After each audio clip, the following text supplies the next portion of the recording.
ஆன்மீக மெய்யன்பர்கள் அனைவருக்கும் அடியனின் அன்பு வணக்கங்கள். போன காணொலியில் நாம் பிரதோஷம் என்றால் என்ன அப்படின்றத பற்றி பார்த்தோம். இந்த காணொலியில் நாம் என்ன பார்க்க போகிறோம்னா தீட்சை என்றால் என்ன, அந்த தீட்சையை யார் யார் பெறலாம் அப்படின்றத பற்றி தான் பார்க்க போகிறோம். தீட்சை என்பது சமயம் மற்றும் பக்குவப்படுதல். தீட்சை என்பது கொடுத்து குறைப்பது. தீட்சையில் பார்த்தீங்கன்னா 2 வகை இருக்குது. இதில் பார்த்தீங்கன்னா ஆகார தீட்சை, நிராகார தீட்சை அப்படின்னு இருக்குது. ஆகார தீட்சை என்பது முற்று பெற்ற ஞானம் பெற்ற சத்குருக்களிடமிருந்து பெறப்படுவது ஆகார தீட்சை. நிராகார தீட்சை என்பது இறைவனிடமிருந்து நேரடியாக பெறப்படுவது தான் நிராகார தீட்சை. கொடுத்து குறைப்பதுன்னு ஒரு பாயிண்ட் சொல்லியிருந்தோம் பார்த்தீங்களா, அதில் கொடுத்து குறைப்பதுன்னா ஞானத்தை கொடுத்து அங்கீகாரத்தை கொடுத்து ஆத்ம மலத்தை குறைப்பது. அதாவது ஆத்ம மலம்னா ஆணவம், கண்மம், மாயை ஆகிய 3 மலங்களை குறைப்பது தான் தீட்சை.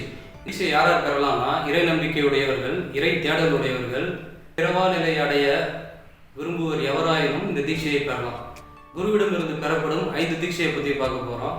குருவிடம் பெறப்படும் அந்த 5 தீட்சைகள் என்னன்னா நயன தீட்சை, ஸ்பரிச தீட்சை, உபதேச தீட்சை, மானச தீட்சை, திருவடி தீட்சை அப்படின்னு 5 வகை இருக்கு. இதில் நயன தீட்சை என்றால் குருவின் பார்வையால் கிடைப்பது தான் நயன தீட்சை. அதாவது உதாரணத்துக்கு பார்த்தீங்கன்னா ஒரு மீனானது நீரில் முட்டையிட்டு தன் குஞ்சுகளை வெளியே வர வைக்கிறதுக்கு என்ன பண்ணணும்னா அந்த முட்டையை பார்த்துக்கிட்டே இருக்குமா. அந்த முட்டையை தன் பார்வையாலே பக்குவப்படுத்தி அந்த மீன் குஞ்சுகளை வெளியே வர வச்சு பாதுகாக்கும். இது போல குருவின் பார்வையால் பெறப்படுவது தான் நயன தீட்சை. அடுத்தது ஸ்பரிச தீட்சை. ஸ்பரிச தீட்சை என்றால் குருவின் தொடுதலினால் பெறப்படுவது.